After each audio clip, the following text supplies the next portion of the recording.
आज हम बात करने वाले हैं नी पेन के बारे में। किन कारणों की वजह से आपका नी पेन हो सकता है। तो इसको समझने के लिए और सिंप्लीफाई करने के लिए मैंने इसको कुछ डिवाइड किया है। For example, location. Depending upon location of your knee pain, आपका नी पेन अंदर की तरफ है, आपका नी पेन सामने की तरफ है, या आपका ओवरऑल नी पेन करता है। Second is reason of knee pain. आपको क्या चोट लगी है, क्या आपको रूमेटिज्म, गठियापा हम जिसको कहते हैं, उसकी वजह से पेन होता है, या फिर कोई sports injury. Reason number 3 is internal architecture problem. For example, क्या कोई कार्टिलेज प्रॉब्लम है, कोई मेनिस्कस प्रॉब्लम है, या कोई लिगामेंट इंजरीज हुई। तो आज हम समझेंगे कि आपके इन सब कारणों की वजह से आप कैसे जज कर सकते कि आपको नी पेन क्यों हो रहा है।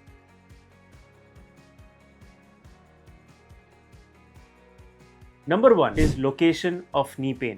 अगर आपको नी के अंदर की तरफ पेन हो रहा है, इसके कुछ कारण हो सकते हैं। फॉर एग्जाम्पल, आपके नी का अलाइनमेंट खराब हो जाना।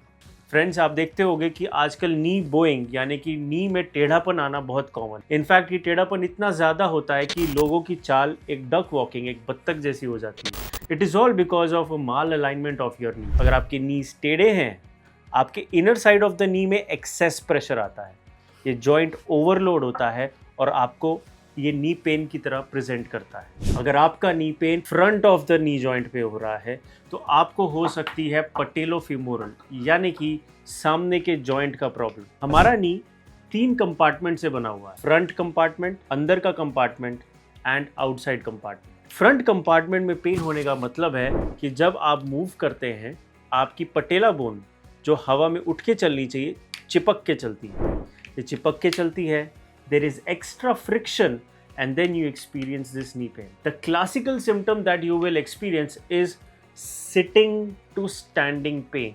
अगर आप long hours तक अपने ऑफिस टेबल एंड चेयर पे बैठे हैं and then you try to stand up, you experience pain in front of the knee and that's a patellofemoral arthritic pain. Overall knee pain. Well, ये overall knee pain एक आपके generalise knee arthritis या generalise knee wear and tear की निशानी हो सकती है। If all the joints and all the compartments of your knee are damaged, you can have a knee pain throughout your knee joint. So this was knee pain as per the location. छोटी छोटी थैलीज होती है, छोटे छोटे balloons होते हैं हमारे knee joint में, जिसको हम कहते हैं बरसा। ये हमारे नी के ऊपर, नी के नीचे, नी के अंदर। अगर इन बरसा में भी थोड़ी सी इन्फ्लेमेशन हो जाए तब भी आपको नी पेन हो सकता है। इनफैक्ट हमारे हाउस होल्ड वर्कर्स जो नील डाउन करके रिपीटेडली घर का काम करते हैं, उनमें ये देखा जाता है। So these are bursitis which can lead to a knee pain. Point number 2 regarding the reason of a knee pain. Friends, if you undergo a trauma, अगर आपको चोट लगी है तो नेचुरल सी बात है, आपको फ्रैक्चर्स हो सकते हैं, आपको स्वेलिंग आ सकती है और ये आपके नी पेन का एक कारण हो सकता है। The second most important cause of a knee pain is an inflammatory type of a pain, यानी कि रूमेटिज्म या फिर गठिया जिसको हम कहते हैं, आपकी बॉडी आपके जॉइंट्स को खुद डिस्ट्रॉय करना शुरू करती है, जिसकी वजह से आपके सारे जॉइंट्स के कंपार्टमेंट्स, लिगामेंट्स खराब होने शुरू होते हैं, ultimately leading to swelling and then knee pain. So trauma and inflammatory type of a knee pain are important factors जो हमें कंसिडर करने चाहिए अगर आपकी नी में कोई दर्द है।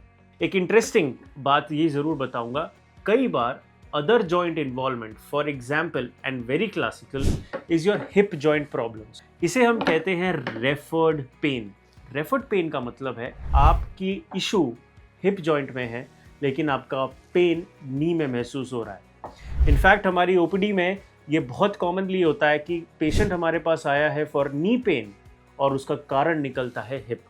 सो this is known as a referred pain. Third, so let me point your concentration to the internal architecture of your knee joint. The internal architecture of your knee joint means आपका cartilage, आपका meniscus and आपके knee joint के ligaments। बहुत commonly कोई injury की वजह से या फिर Indian habits like squatting, sitting cross leg की वजह से और knee joint में कमजोरी होने के कारण आपके cartilage में आ सकती है problem and this is also a potential source of a knee pain. Similarly, while doing all these activities, आपकी नी का जो कुशन होता है जिसको हम मेनिस्कस कहते हैं, which acts as a shock absorber, अगर उसमें टीयर आ जाए, इसे हम कहते हैं meniscus tears and that is also a reason for your knee pain. And then finally, if you have a sports injuries or a twisting injury जिसकी वजह से आपके ACL, PCL, MCL या अदर ligaments में आपको चोट लग जाए, that will also cause you pain. So today we understood कि there are so many causes of your knee pain. तो आपको अगर अपने knee pain का लोकेशन पता है, अगर आपको कारण पता है, तो आप एक perfect diagnosis तक पहुंच सकते हैं. And once you reach a good diagnosis,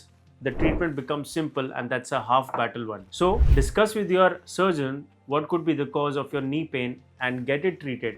Don't suffer from knee pain. It is treatable and you can have an 100% cure.